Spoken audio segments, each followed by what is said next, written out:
নাক ডাকা, হাসি দেওয়া, কাশি দেওয়া, গুনগুন করা, এসবের ইংরেজি কী? আজকের ভিডিওতে আমরা এসবের ইংরেজি শিখব। তো চলুন শুরু করা যাক। নাক ডাকা, স্নোর, স্নোর। হাসি দেওয়া, স্নিজ, স্নিজ।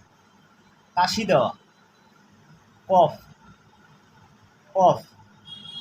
গুনগুন করা, হাম, হাম।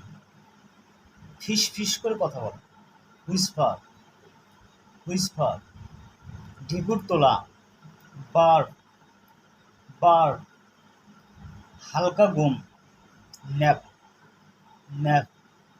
গভীর ঘুম, ডিপ স্লিপ, ডিপ স্লিপ। জিহ্বা, ঠাং, ঠাং। খড়কে বা দাঁত খিলালি, টুথপিক, টুথপিক। তো ভিডিওটা ভালো লাগলে অবশ্যই পেজটা ফলো দিবেন, লাইক কমেন্ট করবেন। ধন্যবাদ।